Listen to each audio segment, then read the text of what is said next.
Bismillahirrahmanirrahim. Assalamualaikum warahmatullahi wabarakatuh.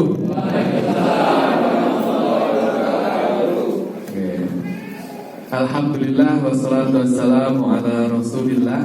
Segala puji bagi Allah. Pada siang hari ini Bapak Ibu semuanya, kita diberikan nikmat bisa bertemu dan bersama-sama kita akan sharing begitu ya tentang manajemen keinfakan masjid kalau di sini ya. Salawat serta salam semoga tercurah pada junjungan kita Nabi Muhammad sallallahu alaihi wasallam. Jadi sebelumnya saya perkenalkan diri dahulu. Nama saya Haidar, saya dari Masjid Dzulkarnain sebagai sekretaris. Kemarin saya dihubungi, dikabari sama Ustaz Jazil untuk diminta menggantikan karena beliau siang hari ini harus ke luar kota begitu ya. Jadi kami yang untuk menggantikan. Nah, pada siang hari ini kita akan bicarakan masalah keuangan Pak ya. Jadi kalau kita diskusi tentang masjid itu selalu ada pertanyaan tentang keuangan. Karena itu yang biasanya orang-orang merasa menjadi kendala begitu di dalam pengelolaan masjid. Nah, alhamdulillah di Masjid Dzulkarnain itu kami bersyukurnya karena kami itu masjid kampung, Pak. Karena kami masjid kampung sehingga punya kemiripan dengan kebanyakan masjid di Indonesia. Masjid kita semua itu sama-sama kebanyakan masjid kampung.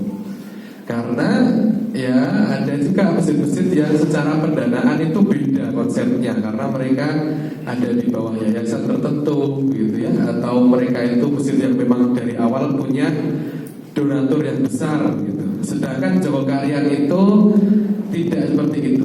Nah, Dzulkarnain itu dulu didirikan tahun 66, kemudian mulai dikelola dengan lebih baik di tahun 99, tahun 2000 awal begitu. Kondisi keuangan masjid waktu itu tidak langsung seperti sekarang, tidak longgar begitu ya.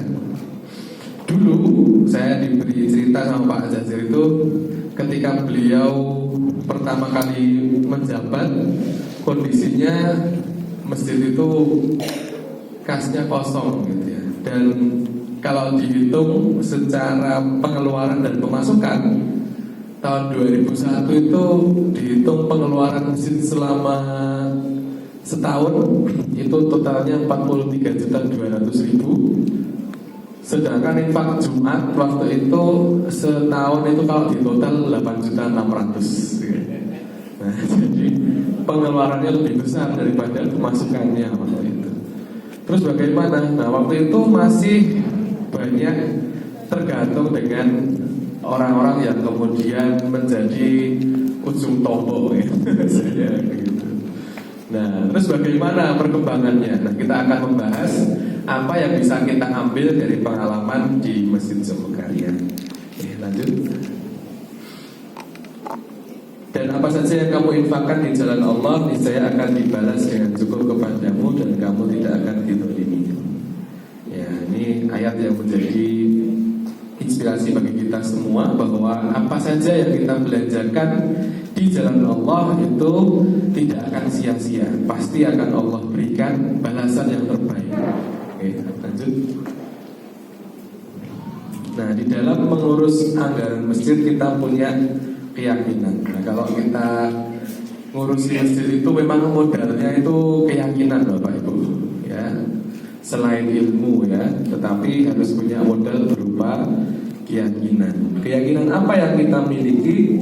Yang pertama adalah bahwa masjid itu milik Allah dan kita ini orang-orang hambanya yang dalam tanda kutip itu seperti pegawainya Allah begitu ya, untuk mengurus rumahnya yang ada di bumi, mengurus masjid.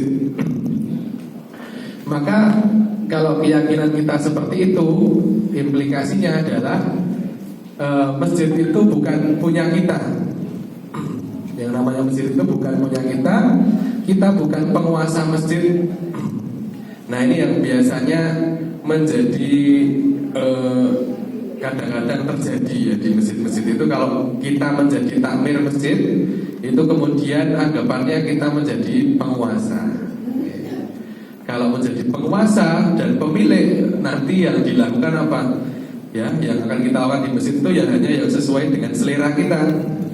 Nanti mungkin kebutuhan yang menurut kita bukan selera kita, ya kita tidak mau memenuhi itu. Misalnya apa? Ada usulan kegiatan, nah, tapi karena tidak sesuai dengan selera kita, bukan yang kita suka begitu, meskipun ada manfaatnya, kita sulit sekali kemudian mengeluarkan dana.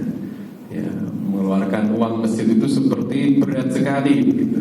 Karena merasa masjid itu miliknya sendiri.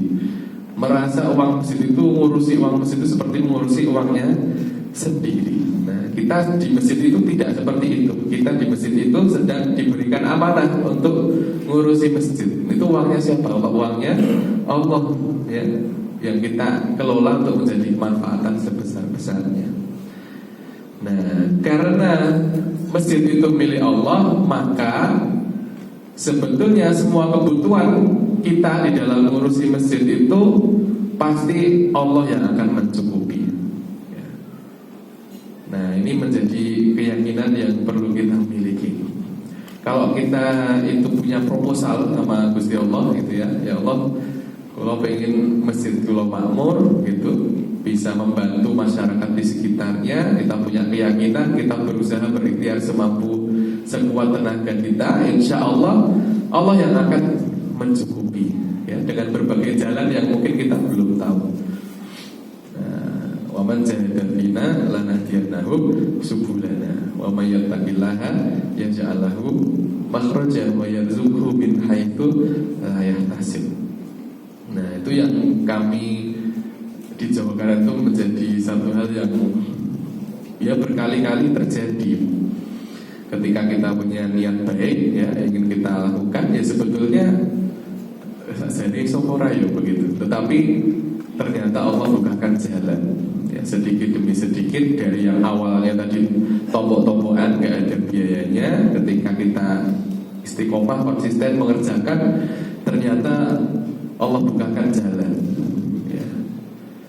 Kemarin itu misalnya baru aja beberapa bulan yang lalu ada orang datang ke masjid itu pengen wakaf karpet gitu ya.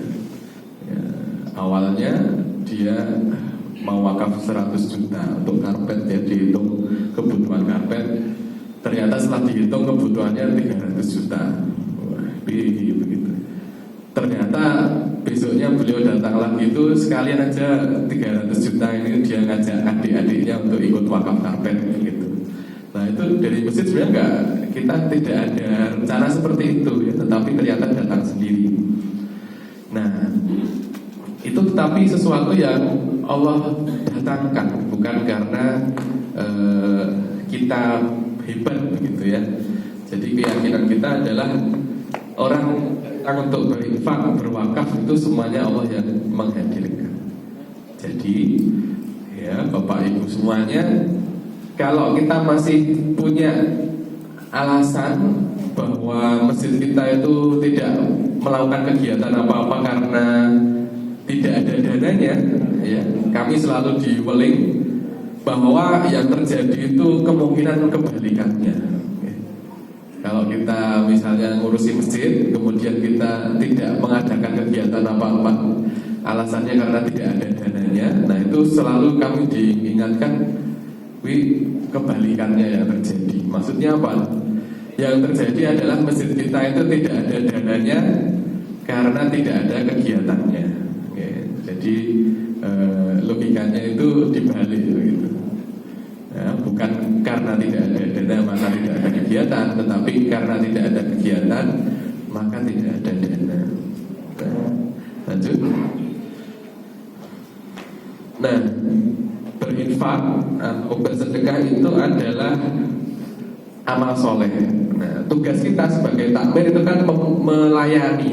Ya, kalau tadi kita ada yang merasa jadi takmir itu menjadi penguasa, nah kita ubah, bukan penguasa tapi kita itu pelayan.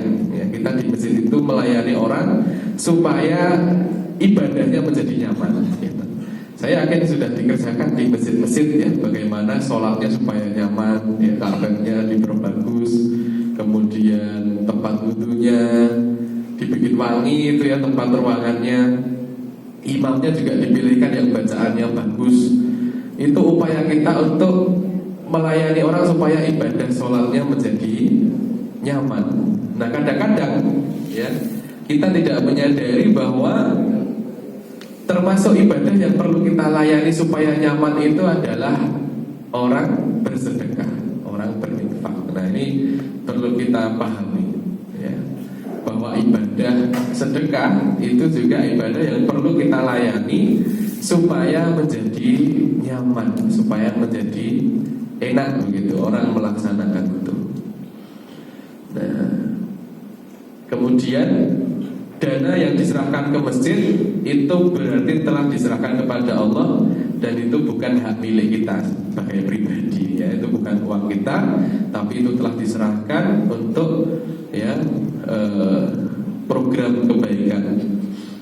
Nah, dan orang yang berinfak itu ingin segera melihat infak yang diberikan itu menjadi kemanfaatan.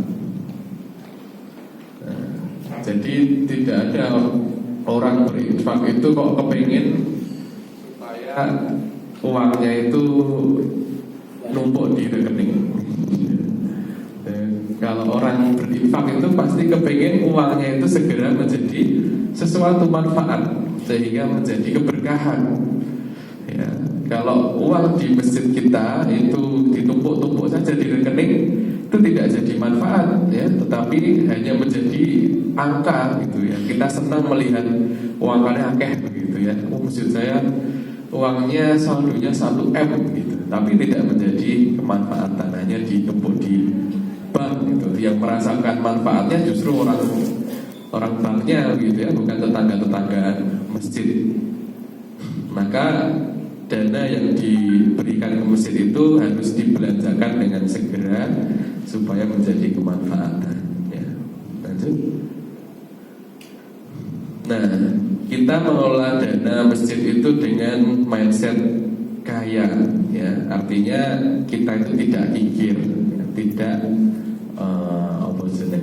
terlalu sulit mengeluarkan uang. Ketika ngurusi masjid itu kok eman-eman banget dengan uang ya, itu justru tidak jadi manfaat ya. Dan kalau tidak jadi manfaat ya, itu susah kemudian Allah memberikan kita amanah yang lebih besar lagi ya. Justru ketika kita kelola itu dengan sebaik-baiknya, nanti akan ada ya amanah yang diberikan lebih banyak. Dan insya Allah semakin banyak melayani dan memfasilitasi jamaah, meskipun kelihatan uangnya pengeluarannya tambah banyak ya, tetapi dengan seperti itulah orang bisa bertambah rasa percayanya, sehingga infak yang akan masuk ke dalam masjid itu semakin besar ya. Jadi ketika tahun 2000 itu Masjid Jawa Kanan mulai dikelola dengan lebih baik, itu yang dilakukan banyak inovasi yang sifatnya menambah pelayanan gitu, menambah pelayanan bagi jamaah ya, yang dulunya di masjid ya cuma untuk sholat, kemudian masjid jadi buka 24 jam gitu ya, lampu tidak dimatikan saat malam, kemudian ada minum gratis, ada tempat untuk istirahat musafir ya. Itu hal-hal yang kalau kita pikirkan, nah ini nanti semakin menghabiskan uang ya. Tetapi justru dengan melayani lebih banyak ya, infak yang masuk juga akan lebih banyak.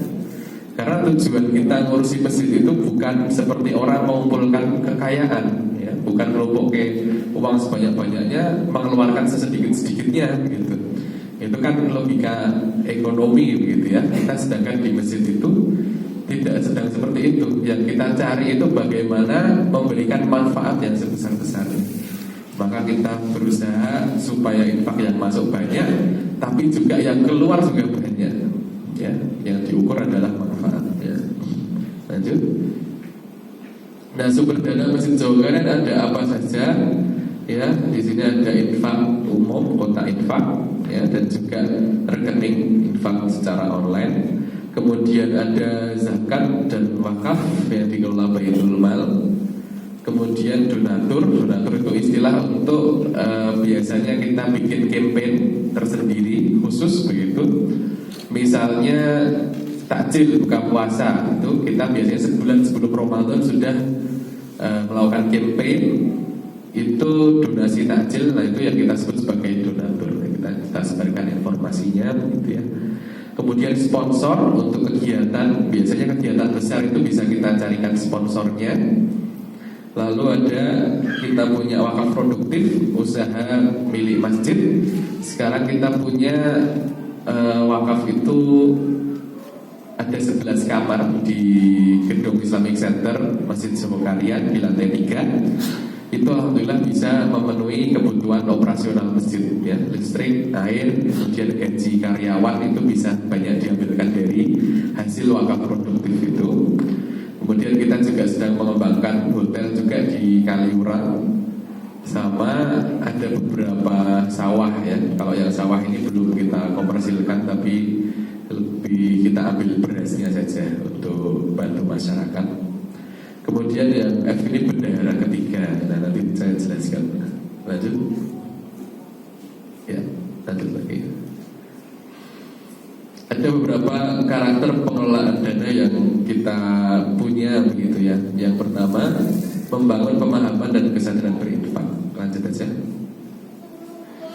Nah, ini satu hal yang kita mulai pada tahun 2003.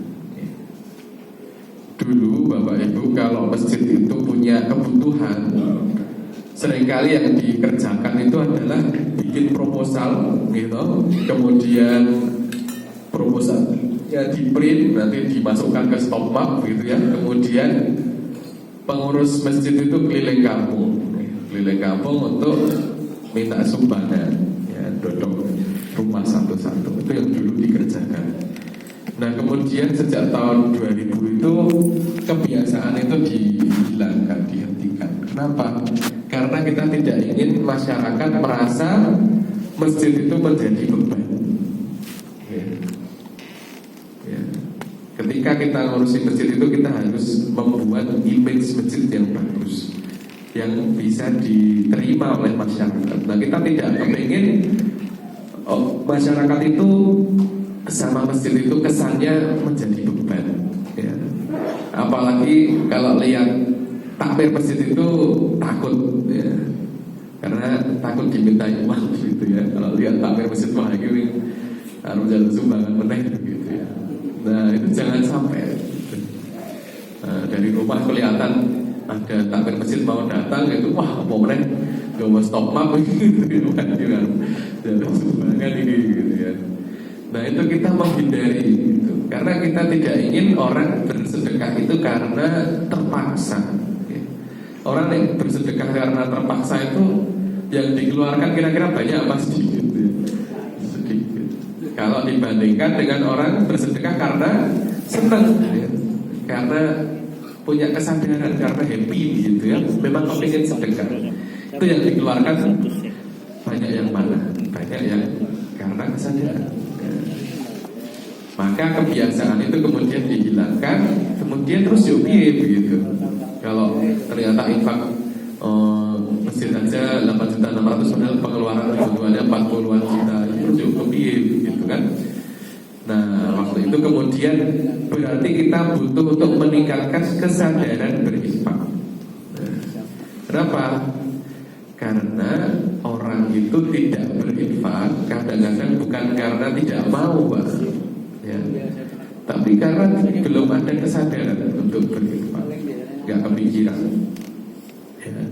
Coba dibayangkan nih bapak-bapak itu pergi ke masjid itu banyak yang pakai sarung ya. Kalau pakai sarung itu orang sae ya, ada sakunya, orang bawa dompet gitu ya.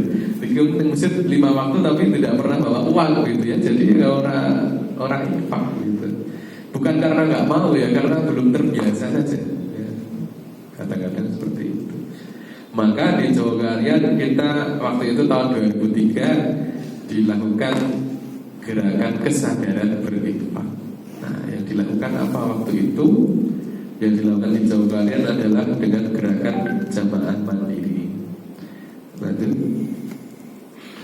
Nah, gerakan jamaah mandiri ini adalah gerakan kesadaran berinfak yang dilakukan dengan cara menyampaikan kepada jamaah, ya, transparansi pengeluaran masjid itu seperti apa. Jadi disampaikan secara teruntut begitu ya kepada jamaah di forum-forum pengajian. Ya, narasinya itu adalah kalau kita kepingin ibadah kita di masjid itu full gitu ya, besar, banyak, ya kita berusaha menjadi jamaah mandiri. Dan jamaah mandiri itu apa? Yaitu ketika kita ibadah kita di masjid itu bisa kita biayai sendiri. Oke, karena kalau sholat itu sebetulnya kita mengeluarkan uang boten, ya ada.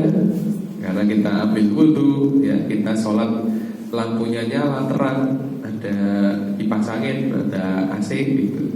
Sholat itu sebenarnya ada biayanya, gitu ya. Sholat Jumat itu juga ada biayanya, ya. Maka kalau kita kepengen sholat kita itu pahalanya lebih besar lagi, ya kita berusaha wudhu kita, listrik yang kita pakai ketika sholat itu bisa kita biayai sendiri. Nah itu kita sebut sebagai jamaah mandiri waktu itu. Terus caranya gimana? Nah, diajak membuka data keuangan. Waktu itu dihitunglah pengeluaran selama setahun, dibagi menjadi per pekan, ya. Ini pengeluaran yang setahun tahun 2001 ya, 43.200.000, ya. Kemudian itu dibagi menjadi per pekan, ya. Next ya. Itu jadi 900.000. Ketika 900.000, jamaah masjid waktu itu 600 orang kalau Jumatan, ya. Jadi 900.000 dibagi 600 waktu itu dapat angka 1.500 per orang per pekan. Nah itu menjadi angka gerakan, ya. Kalau Anda, ya lanjut aja. Kalau Anda berinfak 1.500 rupiah per pekan, Anda adalah jamaah mandiri. Jika infak Anda lebih dari itu, Anda telah membantu yang lain.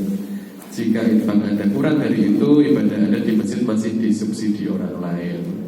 Ya, meskipun demikian, kami dengan senang hati melayani Anda dalam beribadah di masjid, dan mari bersama-sama memakmurkan masjid. Nah, ini disampaikannya melalui ya forum-forum pengajian bersama jamaah, ya, disampaikan dengan sebaik-baiknya begitu ya, sehingga muncul kesadaran berinfak. Nah itu yang dilakukan di Jogokarya.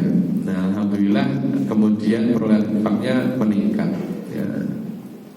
Nah tapi apakah harus dengan cara seperti itu? Ya tidak harus. Yang penting poinnya adalah meningkatkan kesadaran berinfaknya, ya. Jangan bisa pakai berbagai cara. Misal bisa bikin gerakan berinfak di hari Jumat, ya misalnya, atau bisa bikin gerakan infak subuh. Ya ini yang banyak dilakukan sekarang. Karena infak subuh ada hadisnya, Pak ya. Kalau yang berinfak di subuh hari akan didoakan kebaikan oleh para malaikat. Ini bisa dijadikan gerakan, ya. Nah poinnya adalah kita membuat gerakan berinfak sehingga orang itu punya kesadaran, oh aku dari subuh nggawa duit niku infak gitu. Jadi kita membantu memfasilitasi jamaah supaya mereka itu punya kesadaran, ya, punya ingatan, oh aku dari Jumat tak infak gitu.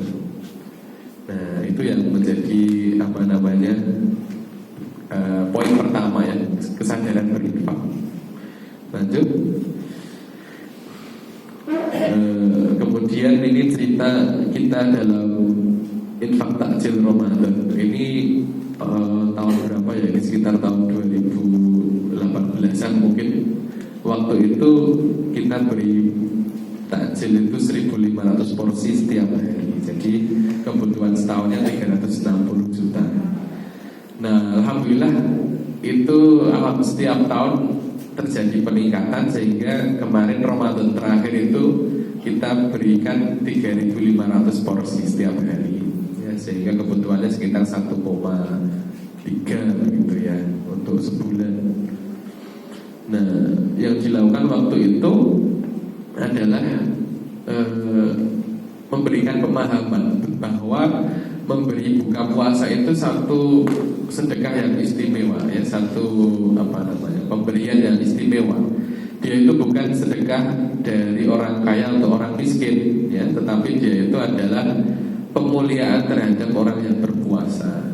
Nah, jadi di awal dulu kadang-kadang kalau kita lihat kondisi masjid-masjid itu, kalau buka puasa Ramadan itu di masjid yang datang tidak banyak, ya, yang datang itu sedikit saja gitu. Salah satunya karena orang merasa buka puasa gratis itu di masjid itu ya untuk orang miskin gitu. Nah, kadang-kadang dulu ada mengiranya seperti itu. Nah, di Jawa kalian kita ubah, ya, bahwa ya ini bukan sedekah dari orang kaya ke orang miskin, ya. Kalau memberi buka puasa itu semuanya saling memberikan buka puasa. Nah, seperti itu. Lanjut. Kemudian setelah tadi meningkatkan kesadaran berinfak, yang kedua poinnya adalah mempermudah partisipasi, ya. Membuat sedekah itu menjadi mudah, menjadi nyaman, ya. Contohnya kotak infak itu di Jogokarian kita berikan ada berbagai macam kotak infak. Ya, kalau jenengan ke Jogokarian nanti akan menemukan kotak infak masjid itu macam-macam. Ya, supaya apa? Supaya jamaah bisa memilih dia itu mau sedekah, mau infak untuk apa. Ya, kalau jenengan kepinginnya infak untuk Palestina misalnya, itu ada kotaknya sendiri, ya, ada rekeningnya sendiri gitu. Kemudian ya difasilitasi ada nomor rekening. Nah, sekarang itu orang kadang-kadang sudah nggak bawa uang cash, ya. Kalau yang muda itu lebih suka bayar pakai ya QRIS, pakai m-banking. Itu kalau bisa masjid kita punya, ya, nomor rekening, punya QRIS gitu.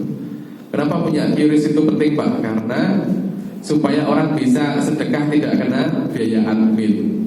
Oke, kalau jenengan misalnya rekening banknya itu satu rekening satu bank begitu, ya, sedangkan orang yang mau infak itu beda bank, gitu kan kena biaya admin, ya, bisa 2.500 sampai 6.500. Lalu orangnya pengen infak 5.000, biaya adminnya 6.500, ya, ras itu begitu, ya. Maka kita punya QRIS itu membantu. Nah, di Jawa kalian alhamdulillah setelah kita punya QRIS, kita bikin gerakan infak subuh lewat online gitu, ya, lewat WhatsApp.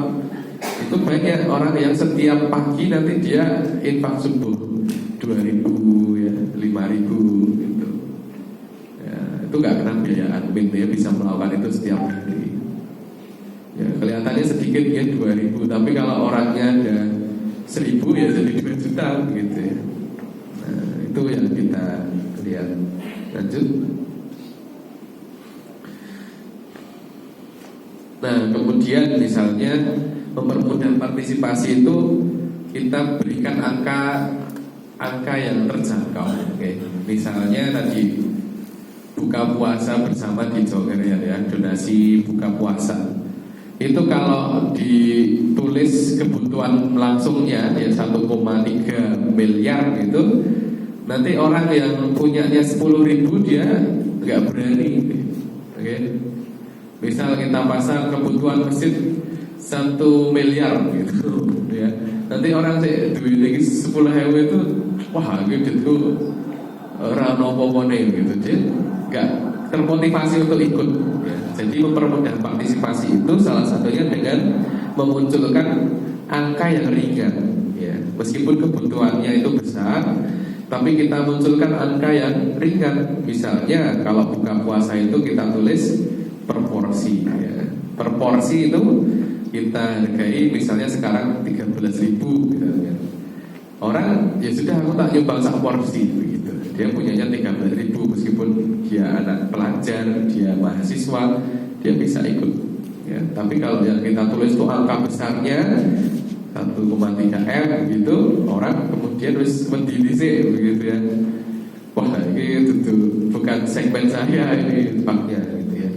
Nah, mempermudah partisipasi itu salah satunya memunculkan angka yang ringan, jadi orang bisa apa namanya, berpartisipasi berapapun yang dia punya.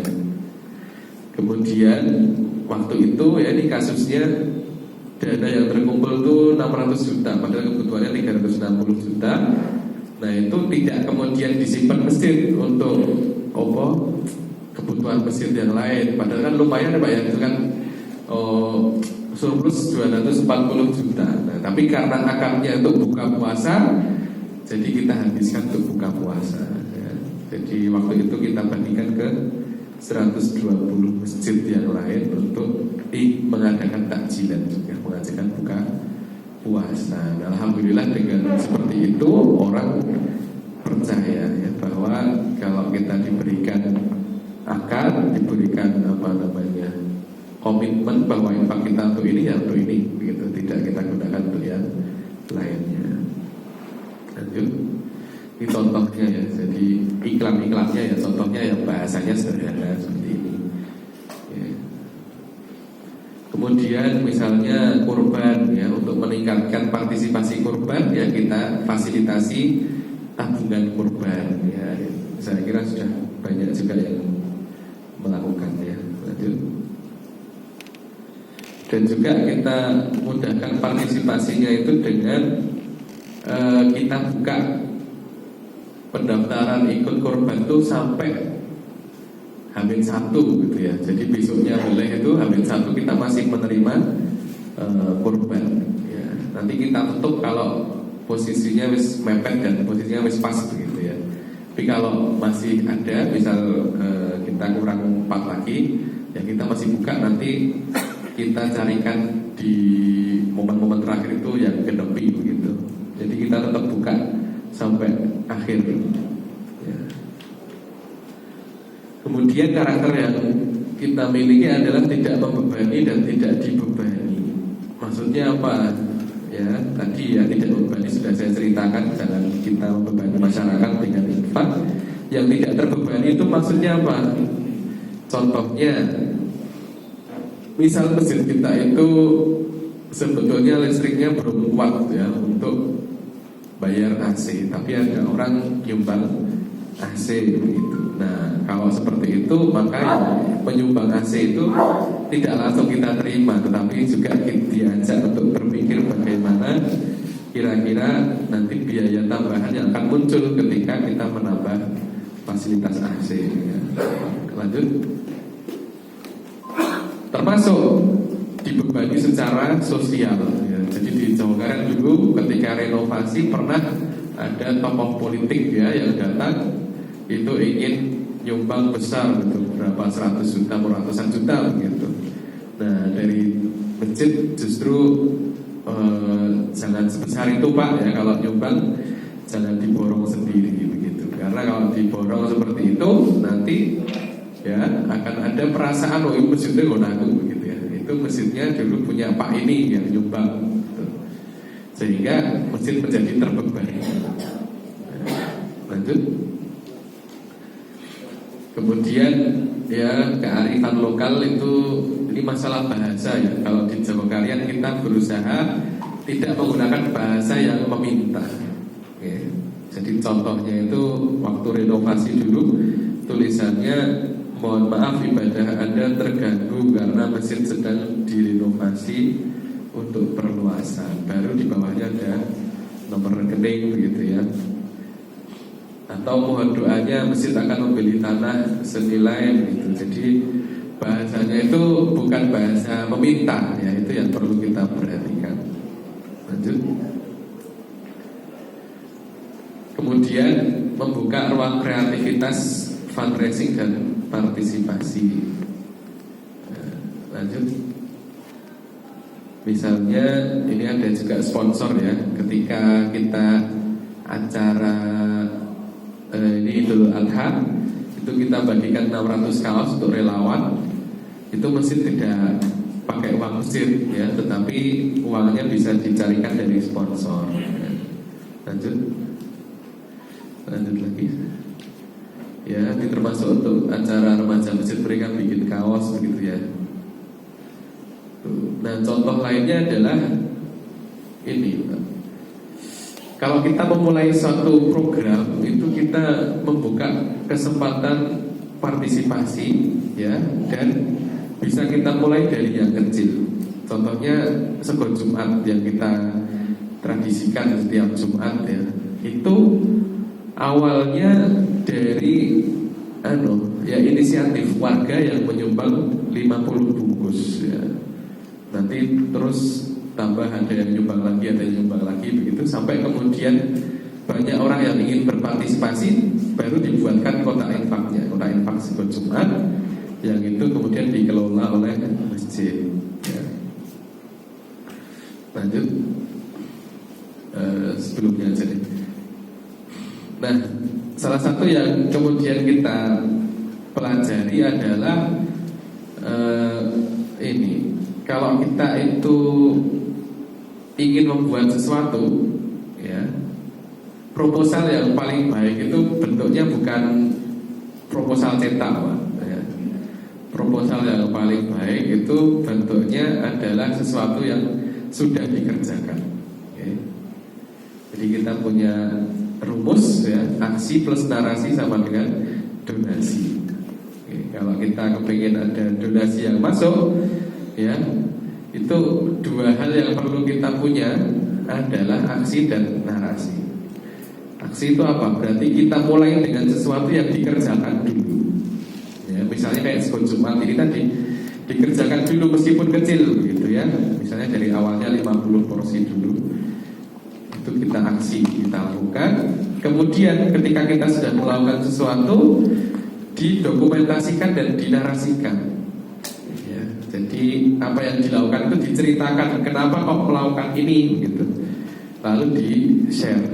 Nah, itu kemudian membuka kesempatan orang untuk ikut berpartisipasi. Nah, itu yang biasanya kita lakukan di Sego Karyan. Kita mulai melakukan sesuatu, kemudian kita kerjakan meskipun kecil, gitu ya, dinarasikan, ya. Ketika orang mendengar cerita, itu mereka tergugah untuk ikut berpartisipasi. Lanjut. Distribusi tugas dan kewenangan. Kalau di Sego Karyan ini untuk meringankan tugas bendahara. Jadi karena kotak infaknya tadi banyak, ya Pak, ya, itu nanti tiap kotak infak ada bendaharanya sendiri, ada penanggung jawabnya sendiri, tidak hanya ditanggung satu orang. Lanjut. Nah, kotak infaknya ada banyak dan dicantumkan peruntukannya. Ada kotak infak Jumat, kotak infak operasional masjid, kotak infak subuh, kotak sedekah beras, Sego Jumat, infak dunia Islam, infak parkir, ya, itu masing-masing ada penanggung jawabnya dan laporannya yang disampaikan ke bendahara umum. Lanjut. Nah, ini kotak infaknya banyak, ya. Kita lanjut aja. Kemudian menggembirakan dan menjaga perasaan jamaah. Lanjut. Ini contohnya adalah ini ya, penyelenggaraan takjil tadi. Kita yang dulunya mungkin takjil itu apa namanya, unduh-unduhan, ya, gentenan begitu, satu keluarga misalnya satu hari, itu diganti menjadi dikumpulkan uangnya bersama-sama, nanti dikelola bersama-sama. Kenapa? Ya, karena kalau buka puasa itu nanti diunduh satu keluarga di satu hari, nanti gantian keluarga yang lain, itu bisa memunculkan kesenjangan, okay? Jadi kalau pas seunduh Pak ini yang kaya begitu, makanannya enak begitu, nanti kalau pas yang ini dapatnya roti begitu, itu menjadi pembicaraan yang tidak menyenangkan di masyarakat. Nah, itu termasuk kita menghindari itu, ya, seperti itu. Lanjut. Nah, ini contohnya kita pakai piring itu sekarang 3.500 porsi setiap hari kalau Ramadan. Lanjut. Ya, lanjut aja. Ya, lanjut. Untuk transparansi keuangan juga kita membuka, ya, bagi jamaah yang ingin mengetahui tentang keuangan masjid. Lanjut. Lanjut aja. Nah, ini yang mungkin menjadi satu hal yang sangat membantu, ya, di Sego Karyan itu adalah kita punya pemasukan selain dari infak. Nah, kadang-kadang masjid-masjid kita itu pembiayaannya full semuanya dari infak. Nah, alhamdulillah di Jawa Barat kita punya wakaf produktif ya, sehingga itu bisa menutup kebutuhan operasional masjid. Ya, jadi infak yang masuk bisa lebih banyak digunakan untuk program ya, untuk pelayanan, sehingga tidak uang infak itu habis untuk bangunan ya. Nah ini yang kita agak ini ya perhatikan di tempat kita itu, kadang-kadang infak jamaah itu habisnya untuk bangunan ya, untuk operasional listrik begitu ya, kemudian kebersihan dan lain-lain, sehingga tidak bisa menyelenggarakan program ya yang bisa dirasakan langsung oleh masyarakat. Nah maka kita memiliki konsep setelah tadi jamaah mandiri ya, kita bergerak menjadi masjid mandiri ya. Kalau tadi jamaah yang mandiri, kemudian menjadi masjidnya yang mandiri. Dengan cara apa? Masjid punya badan usaha, masjid punya wakaf produktif. Nah dari wakaf produktif ini bisa membiayai kebutuhan masjid, sehingga infak yang masuk semuanya bisa untuk program, untuk pelayanan jamaah. Nah, ini menjadi cita-cita kita ya. Kalau kita pergi ke Masjidil Haram atau ke Nabawi itu ya tidak diputeri kota infak gitu ya Pak ya. Karena uangnya dari mana ya? Dari wakaf, dari banyak hotel-hotel di sekitar itu yang merupakan wakaf masjid ya, jadi keuntungannya digunakan untuk pengelolaan masjid ya. Nah sayangnya di Indonesia ini belum banyak yang mengerjakan. Kebanyakan wakaf di Indonesia itu jadi masjid ya, atau jadi madrasah, atau jadi makam ya. Masih jarang wakaf yang jadi produktif ya. Padahal wakaf produktif itu bukan sesuatu hal yang baru, tetapi memang sudah sejak zaman sahabat itu sudah dipraktekkan ya. Karena hadisnya yang diriwayatkan Umar bin Khattab itu, beliau dapat kebun kurma diwakafkan itu ya tetap sebagai kebun kurma, tidak dijadikan masjid. Alhamdulillah untuk hotel masjid yang di lantai 3 itu sekarang ada 11 kamar, itu setahun bisa dapat pemasukan 500 juta Pak ya. Itu bisa sangat membantu untuk operasional masjid ya. Seperti itu. Lanjut. Ya ini di lantai 3 ya. Dikelola secara otonom dan profesional, bukan oleh takmir ya. Kemudian alokasi keuntungan bukan untuk pengurus takmir ya. Kalau di Jawa kan takmir tidak digaji, tapi yang digaji karyawan masjid. Kemudian usaha masjid jangan menyaingi usaha milik jamaah, dan menghindari bentuk usaha yang membuat jamaah jauh dari masjid. Jadi kita lihat potensi yang ada. Kalau di Jogja itu potensinya ya itu penginapan kalau di Jawa Karian ya, karena memang dari dulu kan di Jogja kebutuhan untuk penginapan besar sekali, karena ada orang wisata, orang yang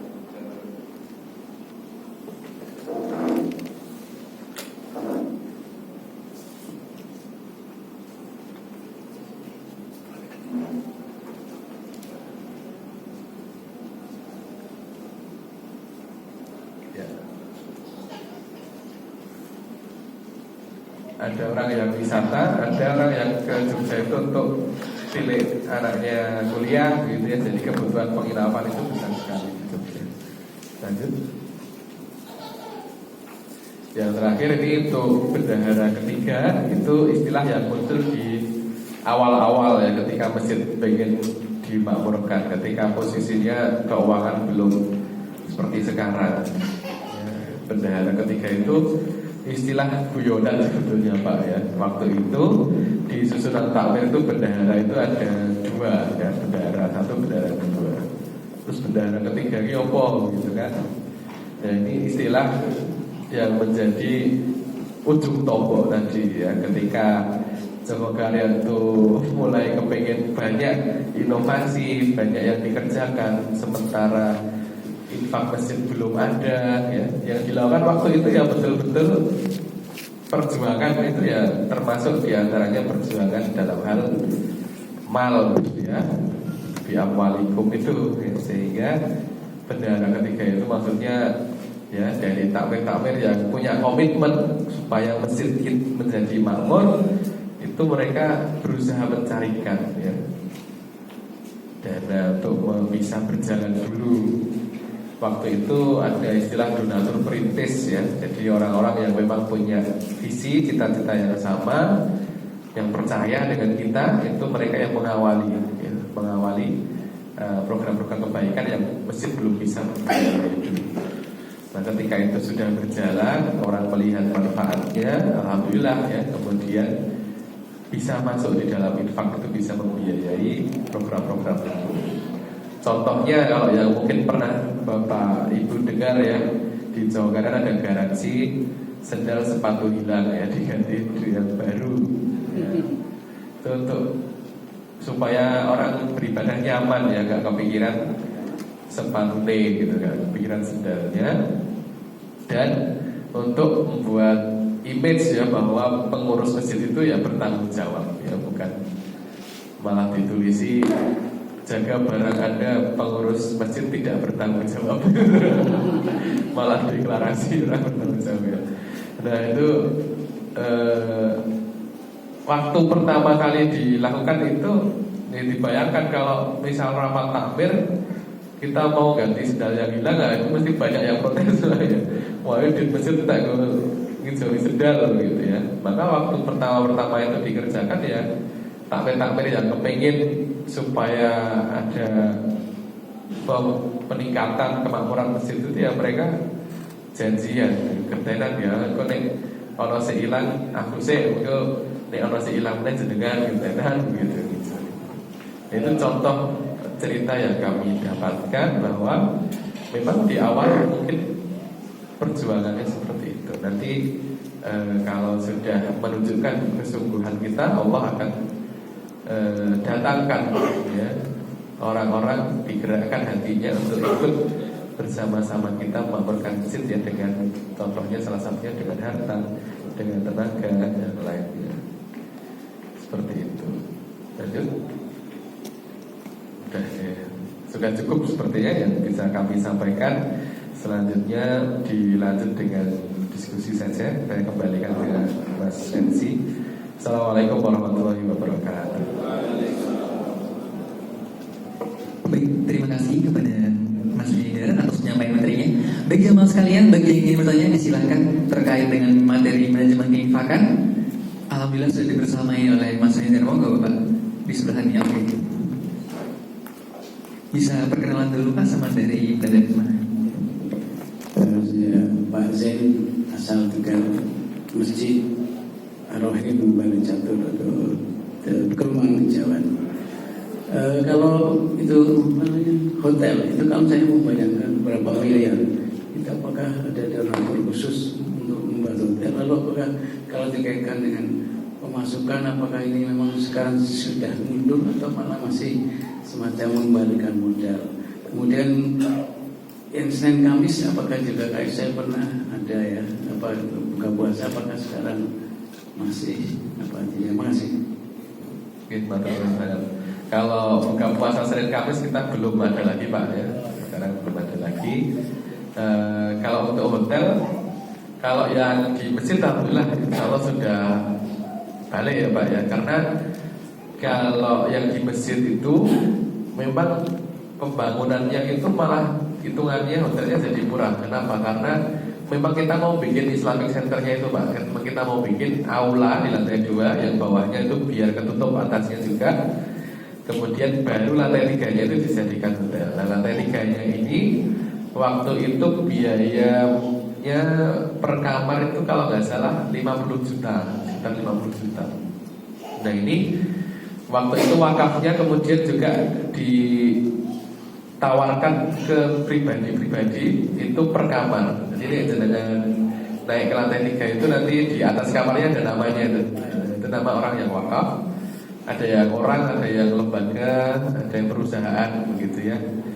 Nah dari 50 juta itu kalau sekarang kita lihat per tahunnya bisa 500 juta, insya Allah sudah tutup begitu. Jadi ya memang ini ya pinter-pinternya kita pilih mana yang cocok untuk kita.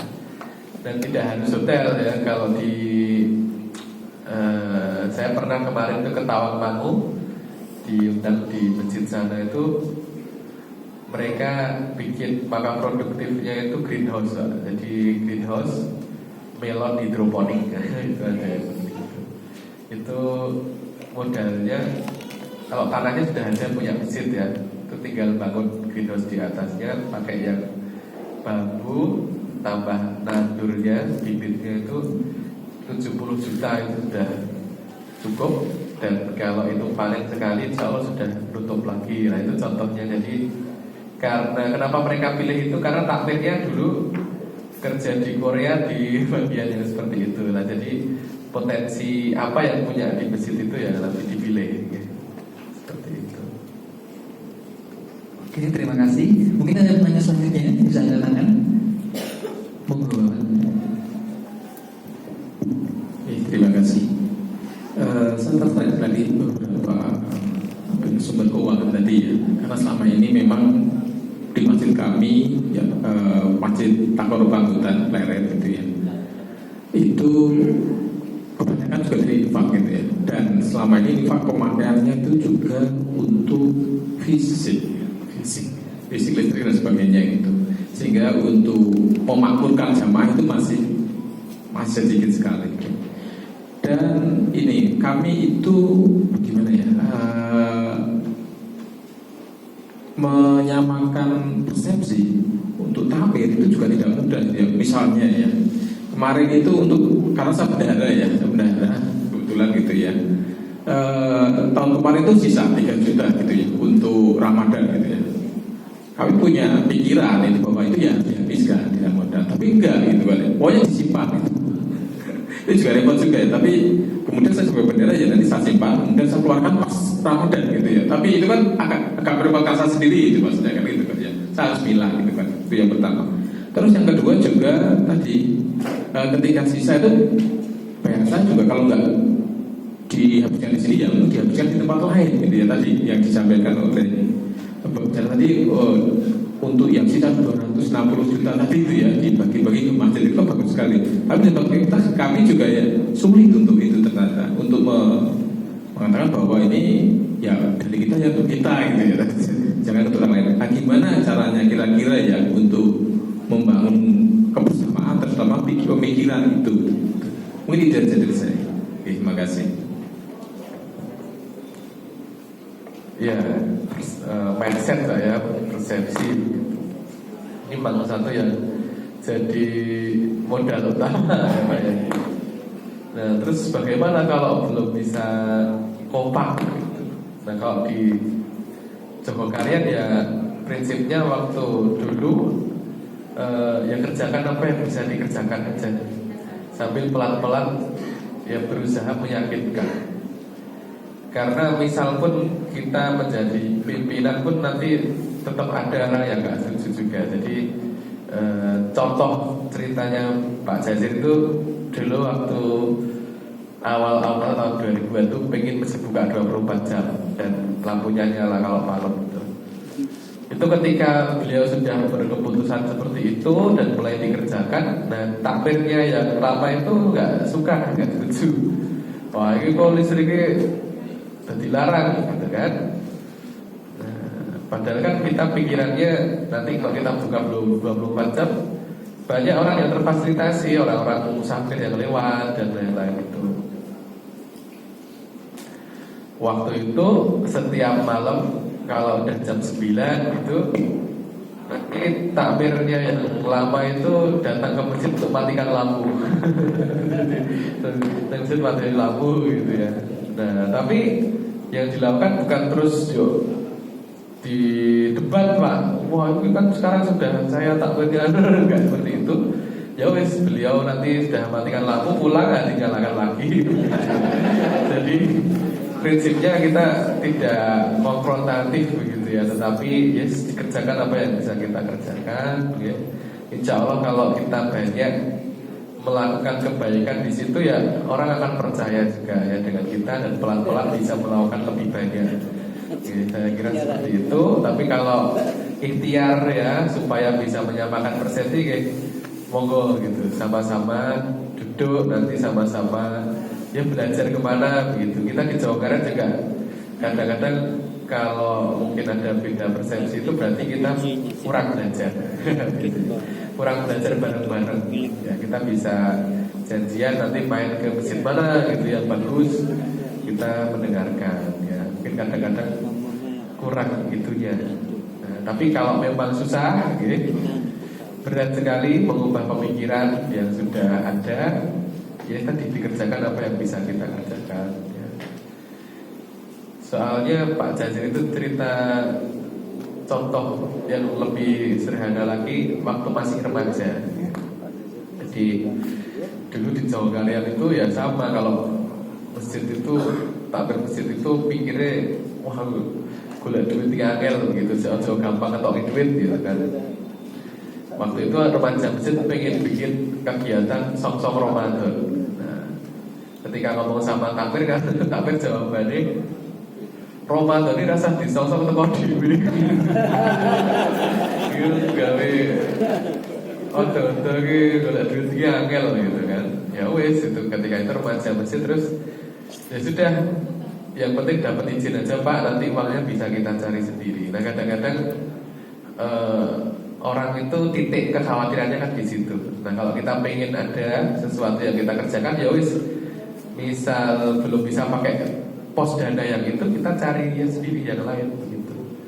Nah itu juga yang dikerjakan di Jawa Kalian di awal-awal dulu ya, seperti itu yang tadi kayak sendal tadi, garansi, kemudian program-program yang lain yang belum bisa pakai uang masjid karena uangnya belum ada, atau orang yang pegang uangnya belum mau mengeluarkan gitu ya.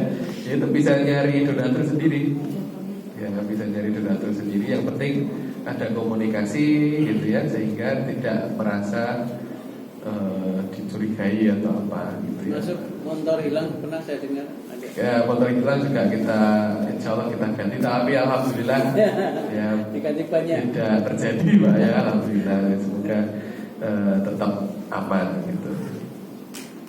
Masuk security itu dulu awalnya masjid baru mampu bayar security itu pagi tok Pak. Jadi kalau malam belum ada security lah, itu buka 24 jam jauh piye gitu kan. Ya waktu itu ya roda gitu. Jadi kentenan bapak-bapak itu roda. Tapi alhamdulillah karena senang di masjid ada dapurnya itu, nanti nek rondo kalau rondo masak-masak gitu ya. Jadi kebersamaan itu juga dibangun. Nah yang menjadi berat itu kadang-kadang karena kita merasa sendirian Pak. Nah, sendirian itu karena tidak ada orang yang punya pikiran yang sama dengan kita. Maka harus diproduksi, harus dikaderisasi. Okay. Nah kalau kita hadap-hadapannya dengan orang yang sama terus, satu umuran gitu, itu kita susah dapat orang baru. Maka di masjid itu kalau di Jawa Barat kita yang nggak boleh sampai terlewat itu adalah mikir ke generasi di bawah kita. Nah, maka Jawa Barat itu kaderisasi kita pikir Pak, dari kecil, remaja, dewasa itu ada wadahnya semua. Jadi nanti itu selalu ada orang ya, selalu ada orang yang akan melanjutkan dan membantu kita. Seperti itu Pak. Kalau dari ceritanya saya lihat sepertinya ya tadi kurang orang yang sama pikirannya tuh. Nah itu mungkin bisa cari teman yang lain yang mungkin kalau basic angel banget ya sudah, mungkin ada yang dari lebih muda, dari yang nanti bisa mengerjakan dari apa yang bisa dikerjakan dulu. Saya kira seperti itu Pak. Monggo mungkin ada. Monggo masih ada waktunya bagi yang ingin bertanya bisa langsung silakan. Monggo Bapak yang pensi hitam baju lawan tengah. Mas Reza dibantu panitia. Bisa perkenalan dulu nama dan mungkin dari masjid mana seperti itu.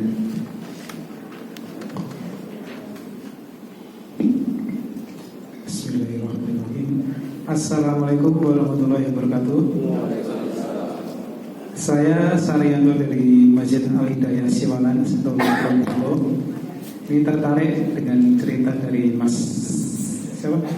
Haidar tadi. Di awal kepengurusan kan pengeluaran Masjid Jawa Karya itu ada 40 juta. Kemudian sedangkan pemasukan dari Fakrul itu cuma 8 juta.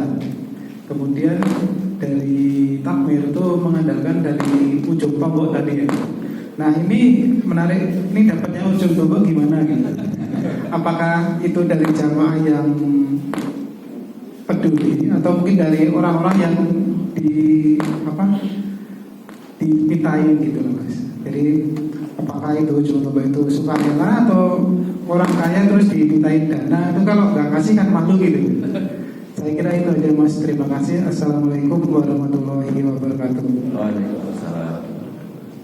Nah itu seninya Pak ya. Jadi waktu itu memang para pendahulu kamu itu pintar menjalin hubungan. Nah, contoh ceritanya begini. Dulu ada orang di Jemokarian ya, namanya Pak Hamid itu. Sebelum tahun 2000-an itu beliau tuh nggak pernah ke Jemokarian ya. Padahal dulu remajanya di Masjid Jemokarian. Karena dulu pernah ya ada kejadian gitu, terus kecentok gitu dengan takmir masjid waktu beliau masih muda. Terus nanti beliau sampai sepuh itu nggak mau ke Masjid Jemokarian. Nah beliau ini ternyata putranya Pak Zarkoni. Pak Zarkoni itu salah satu pendahulu yang dulu mendirikan Masjid Jemokarian. Nah, ketika masjid renovasi gitu ya, Pak Jazir waktu itu menjalin hubungan dengan baik dengan beliau ya, bukan minta ya, memang punya hubungan, berusaha punya hubungan yang baik dengan beliau. Ketika renovasi masjid itu beliau terus membawa foto ya. Fotonya itu foto Pak Zarkoni waktu ikut bangun Masjid Jemokarian ya. Kemudian cerita Pak, ini bapaknya jenengan lihat melu bangun ngedeke Masjid Jemokarian gitu. Nah ini masjid saat ini anseng renovasi dan anseng terus boten begitu ya. Alhamdulillah waktu itu beliau ya termasuk salah satu yang memberikan cukup banyak untuk renovasi masjid di tahun 2000-an itu. Dan tadi ujung tombol itu kalau Pak Jazir cerita itu bahasanya donatur perintis. Nah, donatur perintis itu beda dengan orang yang dimintain karena terpaksa, Pak.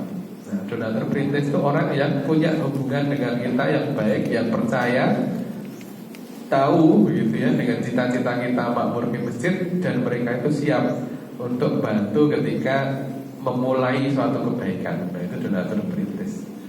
Oke, dan caranya bagaimana lah itu seninya seperti itu. Saya juga masih belajar gitu ya. Tapi karena kalau yang saya pelajari dari beliau tuh nggak pernah minta, posisinya itu bukan minta tapi nawari aja gitu ya. Ini kesempatan berbuat baik seperti ini loh ya, itu. Jadi yang berbuat baik kok mau terus ke wong itu dados namanya amal jariah ya. Orang akan amalnya akan terus mengalir kepada dengan itu ya. Maka salah satu yang menurut kami membuat Jemokarian itu bisa berkembang itu karena bisa menarasikan ya. Misalnya double nopo gitu bisa cerita gitu. Iki ngopo topo nggak gini iki begitu. Kenapa sih kok nggak begini? Itu bisa menyampaikan sehingga orang itu kalau tahu kenapa kok bikin itu ya dia itu nyumbang itu bukan karena terpaksa gitu ya, karena tahu biar visinya itu seperti itu. Nah itu jadi kemampuan untuk mendatangkan orang yang punya keinginan visi yang sama. Nah contoh cerita yang lainnya ini Pak, misal ini mungkin nggak langsung berhubungan tapi bisa diambil hikmahnya ya, seni gitu aja ya. Kalau dulu di Jawa Karya itu zakat mal itu cuma setahun berapa ya, 2-4 juta, sedikit sekali yang berzakat mal gitu. Setelah punya usut ya, ternyata kalau ada pengajian tentang zakat itu yang datang mustahiknya. Yang datang itu bukan calon muzaki ya, yang datang itu mustahik. Jadi ngomong ke zakat, yang saya ngerwak itu wong sing wajib zakat itu kan. Oh berarti metode komunikasi undang pengajian rame-rame itu nek orang kaya itu susah. Gimana? Nek acara-acara pengajian rame-rame itu ya susah, mereka mungkin nggak cocok. Nah terus bagaimana waktu itu untuk membangun komunikasi itu? Nah, waktu itu minta tolong Pak Hamid tadi ya, Pak Hamid hubungannya sudah bagus. Kemudian Pak kita bikin tadarusan ya. Bikin tadarusan di rumah jenengan, yang undang jenengan pakai nama jenengan, nanti yang diundang orang-orang kaya saja mau karyan gitu. Nah, wong sugih iki Pak nek sing ngundang padha-padha wong sugih itu gelem teko gitu ya, datang ke rumahnya tadarusan. Tadarusan ya, bukan pengajian zakat yang diundang pengajian zakat gitu. Wah, ini bisa ditunai gitu ya. Nah, ketika tadarusan itu ada sesi tafsir Al-Qur'annya, tadabbur ayatnya dari surat Al-Baqarah yang depan gitu ya. Nah itu nanti tidak lama itu sudah ketemu ayat wa mimma razaqnahu yunfiqun. Nah sudah dibahas di situ. Rezeki itu apa gitu, rezeki itu apa gitu ya. Jadi baru nanti tanggung jawab kita terhadap rezeki itu seperti apa. Tapi kalau orang langsung disodori ceramah zakat itu wajib gitu ya, orang yang nggak zakat itu diperangi lah, bakar gitu ya, itu rasanya itu dia diserang gitu. Tapi kalau kita bisa menyampaikan dari awal dulu, ya masalah rezeki itu, arti rezeki itu apa, dari siapa, tanggung jawab kita apa gitu. Jadi menumbuhkan rasa cinta untuk bersedekah ya di situ. Dan itu tidak bisa satu acara atau seperti itu ya Pak ya, ada prosesnya gitu. Nah saya kira yang dilakukan Pak Jazir di awal-awal dulu ya memang salah satunya itu membangun jaringan ya, network saling percaya dengan orang-orang yang mereka itu memang pengen ngamal gitu, dan percaya dengan kita dan paham cita-cita kita itu mau seperti apa. Dan beliau juga mencontohkan, beliau juga mengeluarkan uang beliau sendiri gitu. Jadi orang itu orang kok kalau aku terus ngomongin orang melu gitu ya, ya seperti itu ya. Itu saya kira yang saya pelajari dari beliau ya. Insya Allah kalau apa namanya dikerjakan terus begitu dan berkembang sedikit demi sedikit, itu nanti pelan-pelan juga kenalan kita bertambah ya, orang yang percaya dengan kita semakin bertambah ya. Orang datang tanpa kita duga-duga dan kita upayakan ya.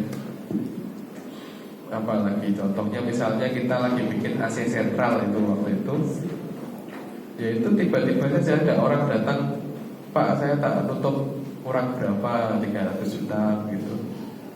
Ya itu ada orang-orang seperti itu. Tapi mereka mau mengeluarkan itu kan syaratnya percaya. Nah percaya itulah yang kita bangun pelan-pelan ya. Dengan tadi menunjukkan apa yang kita kerjakan ya, dan bertanggung jawab ya. Seperti itu Pak. Mungkin kita semua dimudahkan oleh Allah. Mungkin masih ada Masih ada 15 menit lagi, monggo. Ya langsung aja. Tentang apa, ada semacam penggajian. Ini mungkin sensitif tapi ya infonya saja. Apakah misalnya ada semacam penggajian untuk takmir dan sebagainya, lalu termasuk yang paling bawah mungkin security dan kebersihan. Lalu mungkin juga untuk referensi itu kan juga perlu, seperti halo khotib, halo Untuk misalnya khotib begitu, untuk referensi kita itu juga ya mohon infonya ya. Jadi khotib, kemudian yang paling bawah security kebersihan, kemudian semacam apakah ada manajemen penggajian pada tugas tertentu. Terima kasih. Baik. Kalau prinsipnya tentang penggajian itu Pak, prinsipnya pengurus masjid itu digaji itu boleh ya, prinsipnya seperti itu. Nah, tapi ini pilihan. Di Jawa Karyan karena kita masjid kampung ya, pengurusnya adalah warga kampung sendiri, kita memilih untuk tidak digaji ya. Yang digaji siapa? Karyawan. Karyawan itu siapa? Karyawan itu ya yang punya tanggung jawab dan job desk dan jam kerja yang khusus. Misalnya security kita ada berapa ya? Saya lupa kalau angkanya itu 10-an mungkin untuk di shift kan. Kemudian ada kebersihan, itu juga kita gaji. Kemudian imam rawatib, ya itu juga kita gaji. Kemudian yang resepsionis hotelnya itu juga kita gaji. Nah itu karyawan masjid. Ada satu staf keuangan juga yang bantu kerjaannya bendahara itu, tapi staf ya, bukan pengurus posisinya, itu digaji juga. Kalau di Jawa Barat seperti itu. Kenapa kita pilih seperti itu? Karena kita masjid kampung tadi Pak. Kalau masjid kampung kita itu kepengen guyub ya, kepengen nomor sedikit ngurusi masjid bareng-bareng. Tapi ketika pengurus masjid nanti ada yang digaji, wah susah. Nanti yang lain terus orang melu ngurusi. Tapi kalau memang masjidnya itu kayak masjidnya Pak Bos tadi, misalnya yang masjid raya begitu ya, ya itu tidak masalah begitu mau digaji gitu ya. Mungkin malah lebih profesional, lebih cepat untuk mengerjakan macam-macam gitu. Jadi itu konsep aja, pilihan aja masalah penggajian. Tapi prinsipnya Pak, tidak boleh menggaji diri sendiri. Nah, maksudnya gimana? Tidak boleh takmir itu nanti buka kotak infak terus wah gajiku sendiri. Itu nggak boleh. Itu bahaya ya. Nah kalau dia digaji, dia harus ada di atasnya lagi yang ngurusi penggajian ya, misalnya di bawah yayasan atau apa itu aman gitu. Ya kalau konsepnya Pak Bos itu kan biasanya profesional ya digaji. Kemudian banyak masjid-masjid sekarang yang ramai sekali di sosmed itu juga biasanya digaji gitu. Ya itu pilihan saja sih. Kemudian yang kedua tadi khotib ya. Khotib itu kalau nggak salah sekitar 500.000 kalau di Jogokarian. Jadi kalau nggak salah ya, saya juga agak lupa gitu. Ya, saya kira kalau standar itu monggo lah sesuai masjid kemampuannya seperti apa. Yang penting tidak dolim gitu ya. Seperti itu. Kalau gaji tadi UMR ya atau? Ya UMR minimal ya. Ya enggak dolim. Gitu. Monggo masih ada waktu. Masih ada 10 menit. Monggo tadi di bagian tengah. Monggo Mas Reza bisa dibantu. Bapak yang baju biru putih kacamata.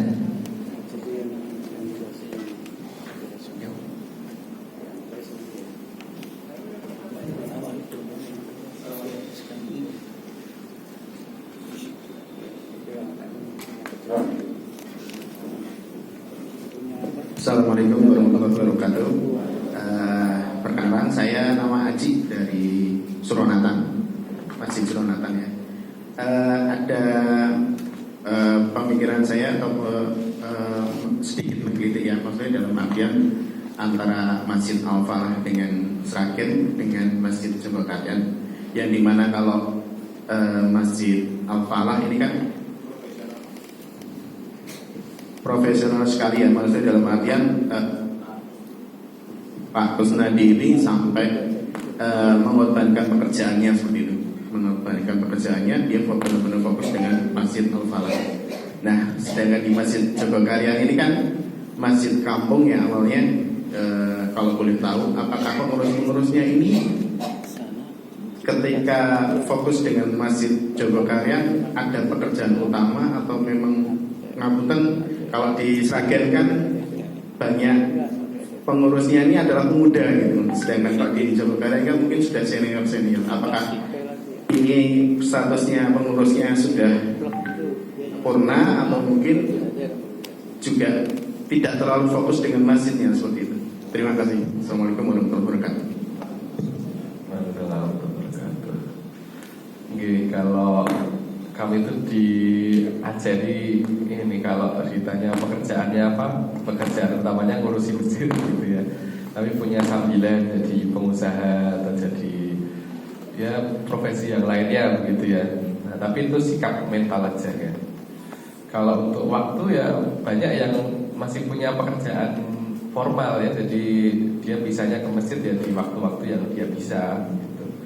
Tapi kami berusaha untuk saling menguatkan ya, untuk ngurusi masjid ya tetap dengan pikiran terbaik begitu, bukan menjadi yang sisa-sisa begitu. Nah, kalau yang saya lihat ya memang tidak semua orang bisa begitu, tapi ada beberapa orang yang dia itu memang bisa betul-betul waktunya banyak sekali ya untuk masjid, meskipun dia nggak digaji dari masjid. Oke, ya dengan cara yang beliau bisa sendiri.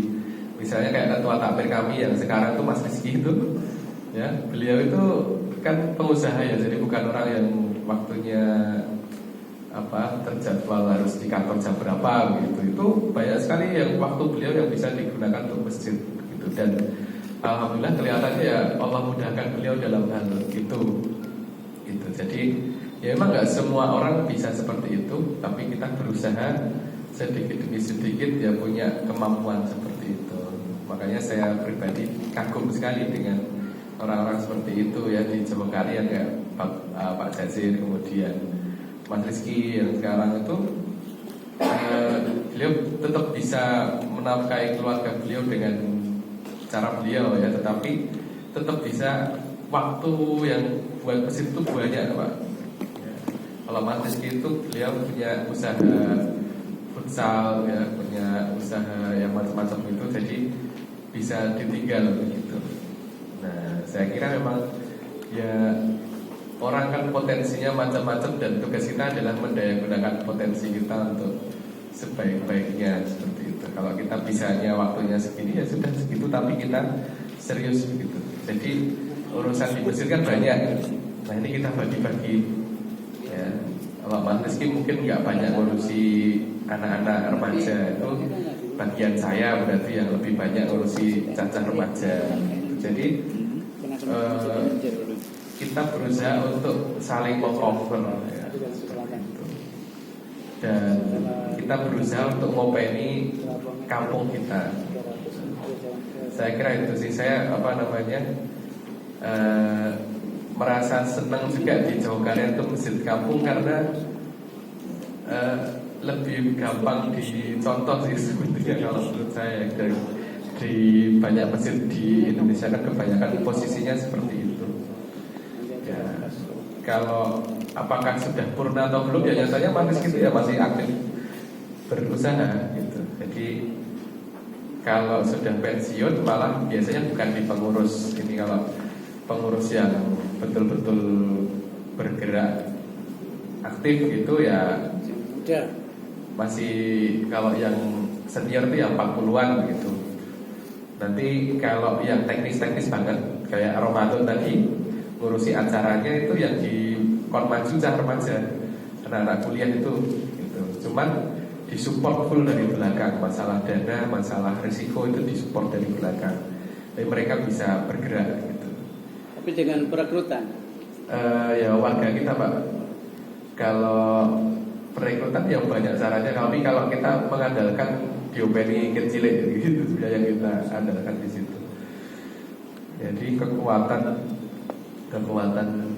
ideologis mungkin ya, dan kekuatan semangat karena kecintaannya sudah dibangun terhadap masjid dari kecil.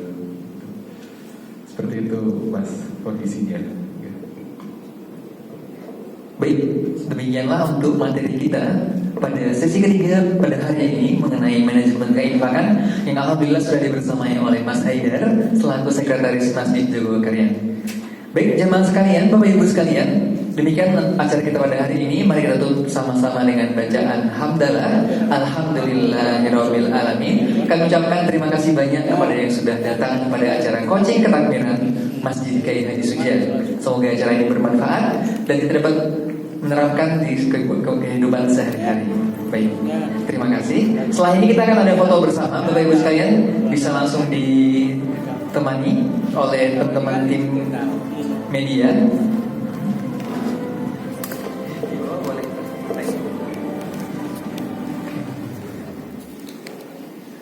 Oke, mungkin bisa ditahan di tempat terlebih dahulu. Untuk Ustaz Haidar boleh dipersilakan menuju ruang transit. Langsung, oke. Baik, Bapak Ibu sekalian, kita akan foto terlebih dahulu, foto bersama menghadap ke kamera di depan. Cek, silakan bisa merapat ke tengah ya, biar kelihatan semuanya.